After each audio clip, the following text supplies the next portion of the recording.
And welcome back to another weekly interview on Around the Base with Bubba and Mo. With the hot stove kind of heating up on Thursday, thanks to the Milwaukee Brewers, we decided to talk to a member of Milwaukee's Tailgate. You can find him on Twitter at JP_Breen to talk some Brewers baseball. JP, how we doing? I'm doing pretty well. I mean, the hot stove was hot for about an hour, Yeah, and then it cooled off really quickly again. that hour on Twitter was about as crazy as we've seen in a long time because it's been pretty. That's how sad we all are as baseball fans. Yeah, it was a cathartic moment in which, like, everybody, including MLB Network, including ESPN, just everyone was like, "It's happening! It's happening! Somebody signed, somebody did something." And then, of course, there were the comments afterwards in which they're like, "Has the lid finally been opened on free agency?" And that answer is no. Yeah, no, it has not, unfortunately. Well, let's get right into it. The first big move you guys made was Christian Yelich. You acquired him from the Miami Marlins. We know the kind of backstory of the animosity between Yelich and the Marlins and so on and so forth. Yeah. And to be fair to Derek Jeter, this was kind of his best move he's made so far. He gets Lewis Brinson, Monty Harrison, Isan Diaz, and Jordan Yamamoto back. But let's start with the basics here. How long had they been working on this Yelich deal? And if it wasn't going to be Yelich, who were they going to pick up? Yeah, it's a tough question to really know for sure because for Yelich, at least I don't know the specifics on November into the winter meetings, have been working on tandem deals. So they've been trying to figure out a way that it was kind of talked about that they were talking to teams about Travis Shaw, but that only a deal with Travis Shaw would make sense if they had the ability to kind of back it up with Mike Moustakas coming in. And then there was talk that they were interested in Lorenzo Cain, but then again, that was then an issue of who were they going to get rid of? Who were they going to trade in order to make that make sense? And so the Yelich deal only made sense if they had Lorenzo Cain in tow, because Yelich's not somebody that you really want to handle in center field. And at that point, if you don't necessarily have an answer in center field, you need to make sure that you have it. And then now the Brewers are in a position in which, with Domingo Santana, with Brett Phillips, even Keon Broxton to a lesser extent, now they have the ability to have trade assets that they can go address, whether it's the starting rotation, whether it's the bullpen, or they want to start restocking the minor leagues a little bit. But Stearns he's basically had 27 balls in the air ever since the beginning of December. And it was just trying to find out which ones of those kind of interlocking deals were going to come together. Yeah, you said it best there with Stearns, because it was a few weeks ago, like you said, in the middle of December, all of a sudden the Brewers' name started coming out, involved in almost everybody, every potential trade, every high free agent. They got really, really active, which was great to see. But you landed Yelich. Where does Yelich slot in this lineup? This lineup is pretty potent at the moment. I think right now he likely is probably the two-hole hitter. I think you probably see Lorenzo Cain hit one. You'll probably see Yelich, and then you'll see Braun, and then Eric Thames or Travis Shaw, kind of depending on what is going on. And that's, I think, the best way to optimize the top of your lineup, just because Lorenzo Cain's going to give you a little bit more speed up at the top. Yelich is going to give you somebody who's more of a pure hitter. Not that Lorenzo Cain's a poor hitter by any stretch, but he's going to give you the vast majority of kind of like your pure best hitter in your two spot. He's not going to necessarily have as much power as somebody like Braun, but he's a guy who can hit 300, get maybe 350, 360 on base percentage, and be a guy who can hit 15, 20 home runs, depending on what you think of his numbers outside of Marlins Park.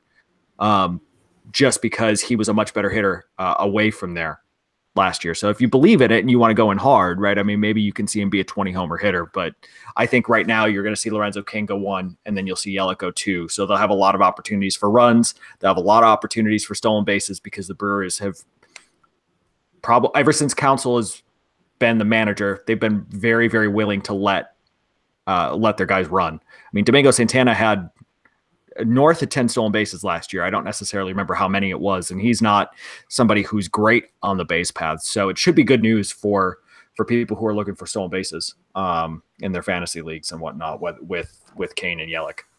Yeah, I agree completely with that. Before we move on to Kane, I already mentioned, Brinson, Harrison, Diaz, the package that went. Some big names, and it's an embarrassment of riches. The Brewers had they could do that. You already mentioned Broxton and Domingo Santana and Brett Phillips are still there for future maneuvers. Can you give our listeners a little kind of insight to what you know of like Brinson and Harrison and Diaz, what like maybe Marlins fans could look forward to with some of these players? Yeah, I mean, all of them are all three of those guys, and even Yamamoto to a lesser extent. I mean, they're all premium athletes. They're guys who they could absolutely have raw power at the very least if they're not already showing it in game situations. They have the ability to play defense. Isan Diaz maybe to a lesser extent at second base, but both Brinson and Harrison can really go pick it. They can run it down in center. They've both got good arms. They're both 20 homer hitters at least, and they've got speed on the base pass. So they're guys you can dream on. I think the one thing that you see in common between all three of the bats that are going to Miami is that they all have questions for their hit tool, right? I mean, Lewis Brinson, pretty high strikeout rate. It's something that people within kind of the industry have questions on how much he's going to be able to tap into his raw power, how much he's going to be able to hit for average in the big leagues. But man, if that comes together, that's a premium piece in center field. And Monty Harrison's now getting a lot more love because of MLB Pipeline showing all of his highlight dunk reels, the dunk highlight reels from high school. He was a 3-sport athlete, like premium 3-sport athlete in high school. He had a wide receiver. He was actually going to go to the University of Nebraska as a wide receiver. I think he was a 4-star recruit prior to the Brewers paying him quite a bit. I don't remember exactly how much it was. It was over $1 million in the second round of the MLB draft to be able to entice him away from that. But he's really struggled with injuries. I mean, he's had leg injuries a little bit that just keep, he tried to slide into home base, and I think he broke his ankle a couple of years ago. That really kind of stifled his ability to grow. But last year he was able to stay on the field the whole year, and you got to see what kind of athlete he was and the progression that he was going for. I think he hit something in between high A and double A. It was something like 270 with 25 homers and over 20 stolen bases to be able to show. And he looks every bit of the part of an athlete in center field too. So but again, his bat doesn't stay in the strike zone for very long. He doesn't stay in the hitting zone for very long. He still strikes out. Again, we're still celebrating a dude who only hit 270, and that's not necessarily a premium batting average down in the minors. But if you dream on it and if it hits, again, it's special. But there's risk in everybody that's going to the Marlins, but the upside on every single one of them is really high as well.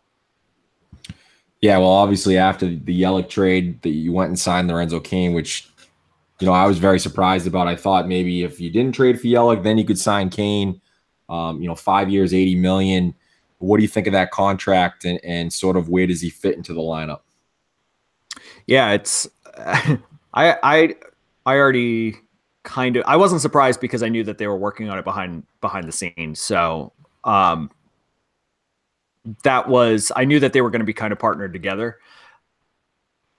I know that the $80 million, I mean, it's roughly 15-ish million a year. If I don't know, math's not my strong suit.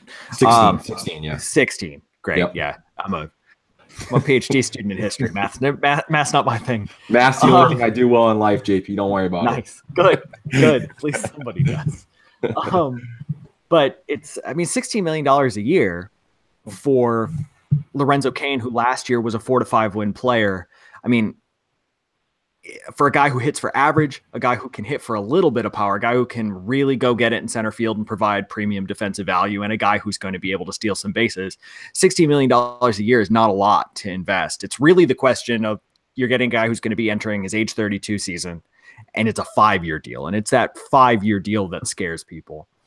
I'm not necessarily as worried about it as some folks, because I think that, And Ken Rosenthal, I think, wrote a piece on it a couple of days ago that I think hit what the Brewers are thinking right on the head, is that he's such a well-rounded player. If maybe he starts striking out a little bit more as he gets older, like he still is going to provide the defensive value. He's still going to be able to provide value on the base paths.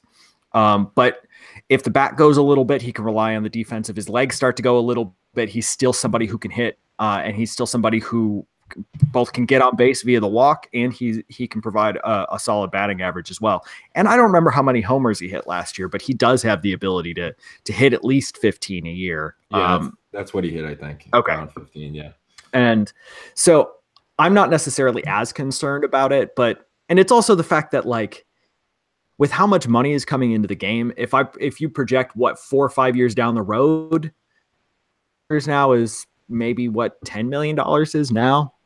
I mean, there's always the situation in which inflation of deals is going to go higher and higher as well. And right now, I think kind of the amateur projection is it's still in the $8 million a year per win range is kind of like what we project to see those things, right? Yeah. So, I mean, you're really projecting him to be via what he's getting paid per year, which if you look at what he can do when healthy, and I think that's the key for Lorenzo Cain. He's only had, I think, 1 or 2 years in which he had over 600 plate appearances in his big league career. I mean, that's an issue that you can't really get around as well.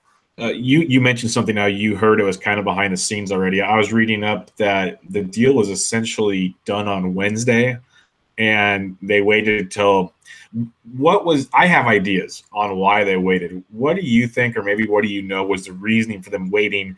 Because literally, like, they announced it minutes after the Yelich deal was announced. So obviously, this was a planned attack, one could say. So what was their reasoning behind it? Yeah, well, and in order to even announce it that quickly, right? Like, the medical already has to be done. Yeah, it's already done. So everything in the background's already good to go. I think it was basically a situation in which they wanted to make sure that they got the Yelich deal done, because if you are really adding premium pieces to your outfield, Lorenzo Cain just by itself doesn't make a lot of sense. I mean, in my mind, right? Because you can spend money on it, and it's not gonna break the bank, especially for a team that was already, prior to both of these deals, was kind of mid-60s in terms of their payroll. It wasn't too high, so I mean, they can handle the contract, not that big of a deal. But in terms of when Lorenzo Cain is giving you the premium value, it's likely this year and next year, and then it's going to start going downhill. So you want to pair that with premium assets going forward, and then it gives you the flexibility to be able to address your starting pitching that might not be able to be addressed in free agency, or maybe they don't want to address it in free agency because of how much Arrieta or how much Darvish are going to cost. And then it's just all of these interlocking pieces. And now with these two people on board, and the fact that you sign Yelich, but you don't want him to play center field, so you need to be able to sign a center fielder. I mean, there's an argument that you could have said maybe like a Broxton or like a Phillips, Brinson, like platoon and Wright might have made some sense, but I'm not necessarily sure how much I would buy that argument in terms of trying to make sure that you're poised to really compete in the NL Central in 2018. But it now gives them the ability in which they can attack free agency. They can look at the trade market. They can look to move Santana maybe even for a premium bullpen piece if they want to make the bullpen better. Alex Colomé, Brad Hand, there are still some premium bullpen pieces that have been rumored to be available on the trade market. So now it's still doing exactly what Stearns was doing back in December, using as all of the options on the table, making sure that they are being touched in every single way, that he's in every single conversation, as you were noting earlier, but making sure that he doesn't have to do anything. And he can take the best option that's available to him to be able to maximize the depth and the value that's on the field. So in my mind, it's just making sure that you are acquiring, and the fact that Yelich is 26 years old and under team control for 5 years is those pieces don't come around. So you take advantage of that when you can. And if you can pair it up with somebody who can play premium center field defense, it's all the better. No, I absolutely love the combination they put together there. It elevated them so high, in my opinion. Like, I literally will get to expectations at the end of this, but I think they can seriously make a run at definitely a wild card, if not division. Like, there's interesting pieces to play here. And one of them is, in my opinion, they need to still beef up the starting rotation. Yeah. You know, Nelson's ahead of schedule, which is great, but still coming off an injury. People look at those advanced stats. They're still sketchy. Like, there's still some worry there. Yeah. Chase Anderson pitched great, so on and so forth. Gallardo's not the answer, unfortunately, Right. to many people. Yeah. But, you got Darvish, you have Arrieta, you have Lynn, Cobb, so on and so forth.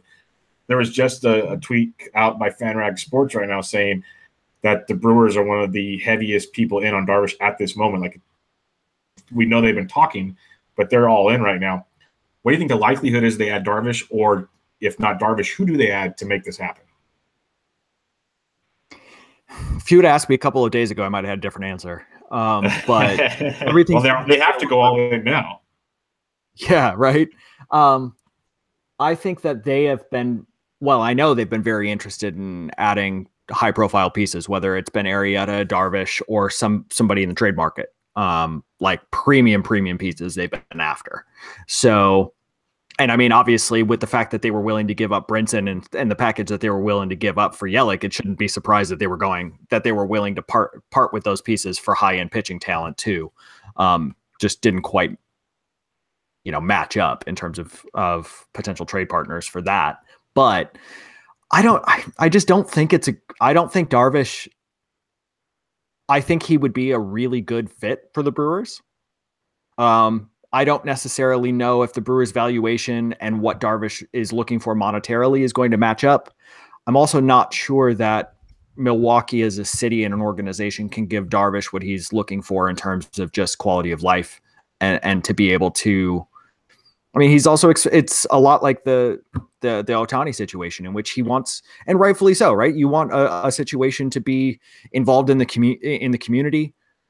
He wanted to make sure that he's going to be set up to succeed. And Darvish is looking for a long-term deal. He's going to be looking for the exact same thing in order to make sure his quality of life is as high as it can be. And Milwaukee can't offer the same things in terms of like Japanese American communities that like LA can, or a place like New York can, or a place like Chicago can. So Milwaukee's always going to be kind of working uphill. Same thing with a team like the Twins, who are supposedly in it as well. There are some things that maybe just as a small market you can't offer that bigger markets can, and it's not just money. But I think as of right now, it's more likely that the Brewers are going to be adding somebody in the starting rotation from a trade. That's definitely not the only avenue in which they're pursuing. But I just think right now, the ability to have Domingo Santana as somebody who can headline a trade deal and a deep farm system that maybe doesn't have the impact talent that it had before, but still has nice pieces from, I'd say probably 1 to 15, if not a little bit deeper, depending on how much you like some of the people at the lower levels. They can still package something. I don't think they can go out and get a Chris Archer, but they could still go out and get somebody. I know Danny Salazar's name has been thrown around again and again when it comes around, as some kind of package that makes sense. But I think that right now just trade makes more sense because I don't think the valuation is matching up monetarily with Darvish and Arrieta. And I don't think Cobb or Lynn moved the needle enough for the Brewers to really invest that. Because as you were saying, they need a higher end pitcher than somebody who can come in and be a number 4 like Cobb. They need a capital A ace. Or even just like, hell, we'll just take like a number 2, right? Yeah. Like just somebody who can come in, and what they really need is somebody who can come in and give 180 to 200 innings, if not more, at like a 3.5 ERA or lower is what they need, right? They need depth in terms of innings, but they need quality innings. I don't necessarily know, because I don't even think like, and maybe I'm in a minority here, but I don't think that Darvish or Arrieta are capital A aces either. I think Darvish has the capacity to do it, right? But if you asked me right now and you said, Like, I'm not necessarily that convinced that somebody like Garrett Cole isn't more valuable than Yu Darvish. I mean, I know that that's controversial as well, but Yu Darvish has the stuff, and I mean, he definitely has the capacity to do it. But in terms of like translating that to run prevention, that always hasn't been the easiest thing in the world for him. Yeah, and the next guy, I mean, is Josh Hader. I mean, obviously he's been a top prospect for the last couple of years. Mm-hmm. He was very good out of the bullpen last year, for almost 50 innings as a young kid. He struggled the end of 2016 in AAA as a starter and the beginning of 2017. To me, it looks like they're going to keep him in the bullpen. I mean, what do you think about that? Yeah, he's definitely, well, he's at least starting the year in the bullpen for sure. Yeah. I think that right now, I mean, he's, from everything that I know, he's even untouchable in trade discussions. And that should say something, considering they were willing to move Lewis Brinson. That they're not, that Josh Hader is what they, obviously there are some issues in terms of like comparing these two players, but he's what Andrew Miller is to the Cleveland Indians. That's the role that the Brewers want him to be. Whether or not he can be that good is another question. But they want him to be a multiple inning relief ace that they can use to shorten games. Because they know that their starting rotation is not necessarily as good as it can be. So if you can have somebody throw 5 quality innings, and then you can have, Josh Hader come in and clean up for 2 or 3 innings and just go through a batting order once and come in and just be fastball slider and be like he was last year, that gives you the ability to shorten games and be a little bit more creative with your bullpen in terms of run prevention. So I know a lot of people really want to see what Josh Hader can do in the starting rotation. He was starting to throw a lot more changeups in September last year, which was kind of a signal that maybe he was starting to think that he needed to work on that third pitch to be a starter. But at Brewers Fan Fest over the weekend, they already confirmed that he's going to be in the bullpen. And I think they also know that they're going to be adding another piece to the rotation. And then with Chacin coming in as well, and Nelson coming back, like you said, maybe June, they're kind of targeting right now, is the rumor from the weekend.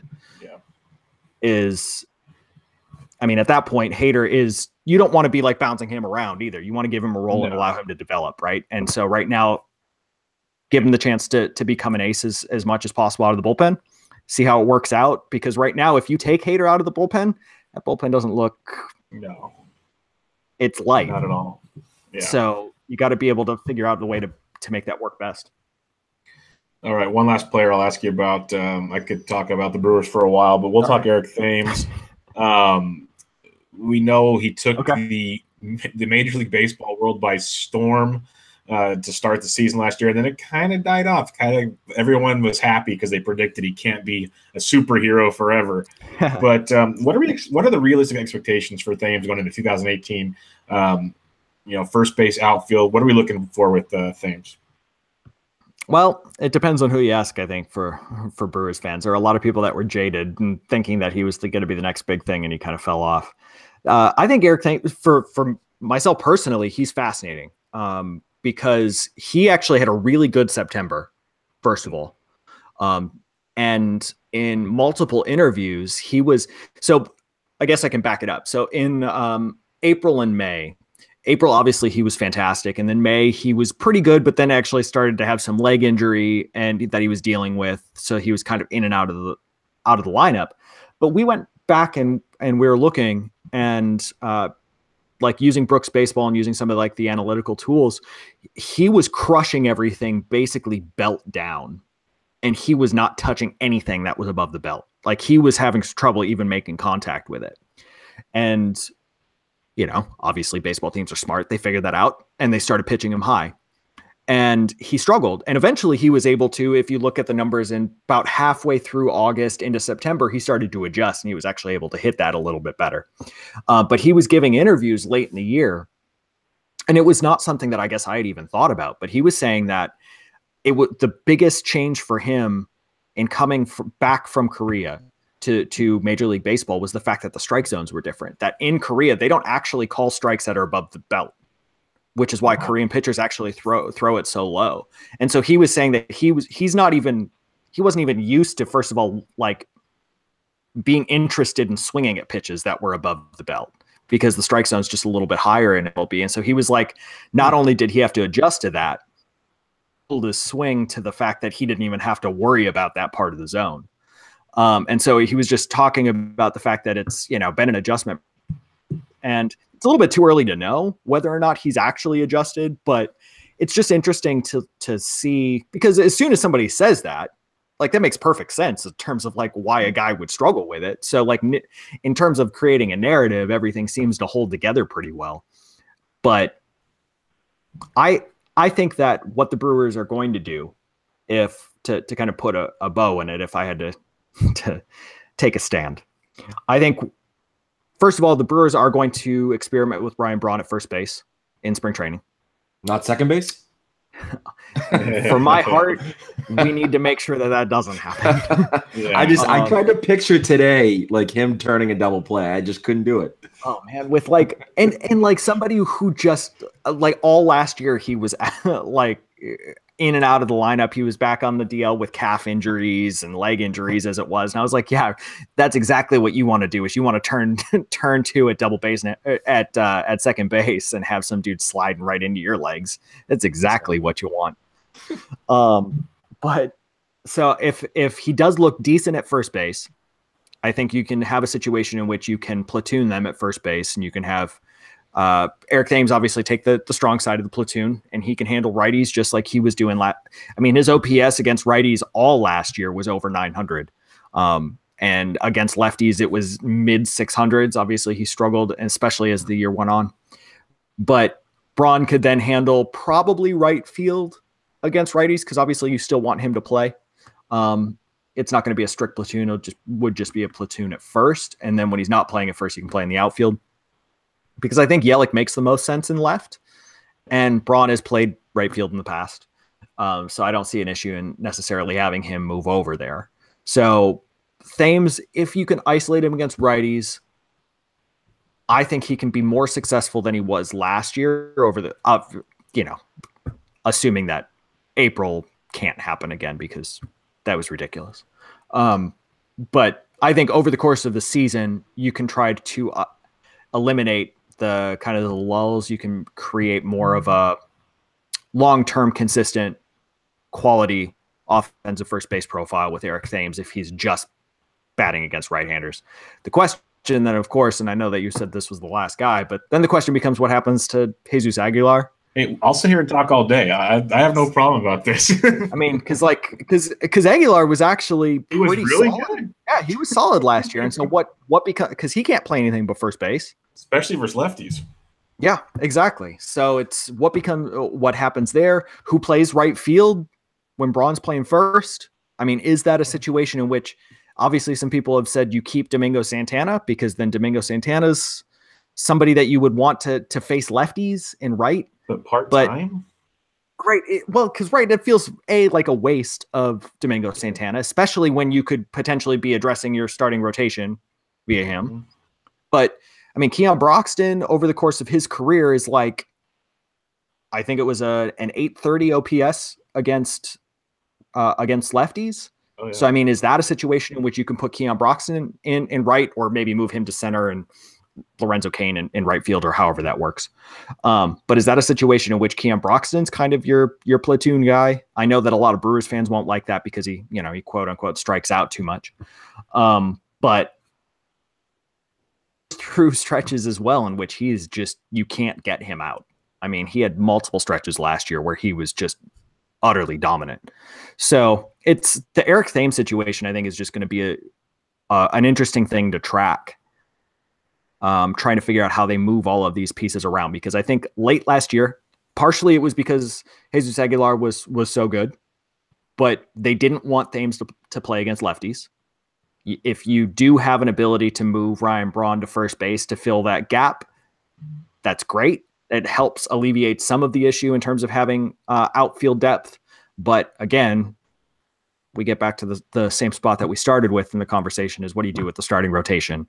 And right now, If Darvish isn't the answer, if Arrieta is not the answer, it seems to me that your best answer to address that is going to be using Domingo Santana and trying to package that in a way to go and get your starting pitching help. So, but again, we start with where we were in December. Is David Stearns just has all of these options at his feet, and he just needs to pick which one kind of works the best. And obviously, it seems to me that he did a really nice job with Yelich and Kane in the first play, in kind of this first part of it. So I'm inclined to trust him that he knows what he's got going.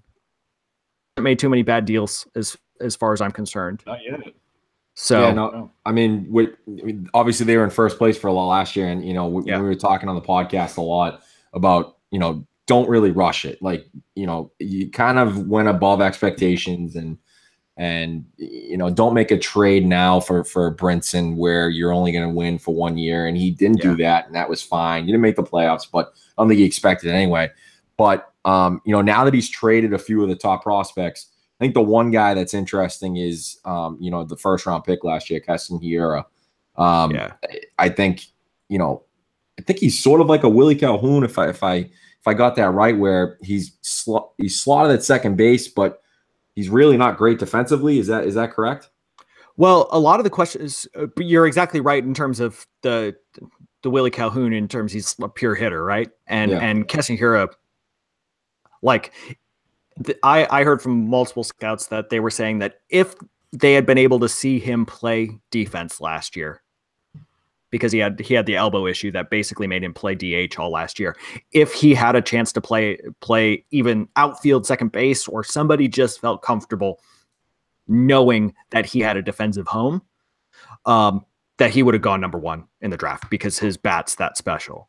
But the issue is second base. They think in terms of speed, in terms of footwork, he can handle it. I mean, there have been multiple people that said maybe he could even play center field, but the issue is the fact that, I mean, he still might need Tommy John surgery when all is said and done. I mean, they said he got, the platelet rich injection, like the PRP. Yeah, that's what I was. Yeah, I was going to say PCP, and that was definitely not right. I don't think that passed protocol. No, I don't think that'd probably be helpful. But apparently he had that treatment in his elbow, and he said everything's good to go. He's happy in spring training. He's going to be playing every single day in the field. The Brewers think that he's going to be really good defensively at second base. And so, I mean, I think in terms of people that look at prospect lists and whatnot, if he can show that he can handle second base defensively, I think his bat is good enough that you're going to see him start to fly up prospect lists. I mean, he's a good kid. It's like good makeup. He's really had an ability to kind of work through all of the adjustments, both at the collegiate level and into the pros, in terms of being able to handle pitching. It's just a question of like whether or not his arm can handle it, because the throwing motion is not great as it is. I mean, it's not natural looking. So there are just some question marks on whether or not he's going to be able to handle all the throws at whatever position they end up putting him at. At second base, I think onus on his arm, I guess, seems to be what everybody is thinking, but we'll see how it goes. I mean, I agree with you. I think that he's obviously the number one prospect in the system right now. I like him a lot. And I'm hoping to get to see him a couple of times this year, but we'll see how that works. Cool. I have a feeling you will. I really have a feeling you will.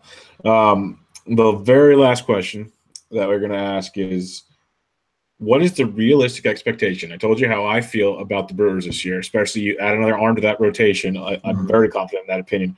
What is your realistic expectation of the Brewers this season? Do I have to just give a single number, or can I No, just like a rough idea. Like, are they in the playoffs? Are they, what are we doing here? All right. So I think that they're going to add something to the starting rotation. Like you said, right? They're going to add some kind of arm. I'll put my foot down on this, and I'll take a stand. If Jimmy Nelson comes back healthy and is able to provide quality innings, right?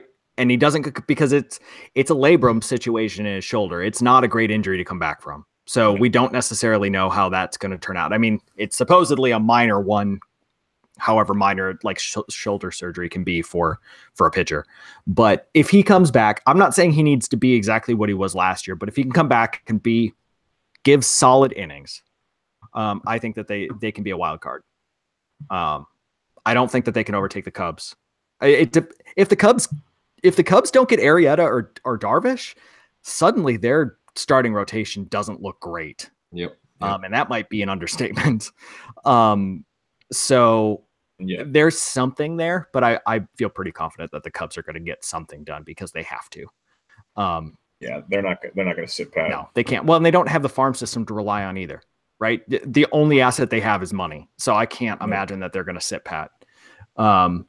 So taking that into consideration as well, I think that if Jimmy Nelson comes back, I'll say before the All-Star break. So whether it's kind of the early July, late June, if he comes back and can offer good innings down the stretch, I think they make the wild card. I like it. Well, I have a feeling we'll be chatting Brewers again sometime, JP. But until then, everybody go check him out at Milwaukee's Tailgate. He does work over there, podcast The Works. He's on Twitter at JP_Breen. JP, thanks for joining us, man. Really appreciate it. No problem, fellas. Thanks for allowing us to actually talk some Brewers stuff over the slow winter. Yeah, no secret. I have a little crush on the Brewers, so it's okay. Everyone should. Yep, same. Yeah, we were all about them last year, so we will definitely chat again. Nice. Okay, see ya.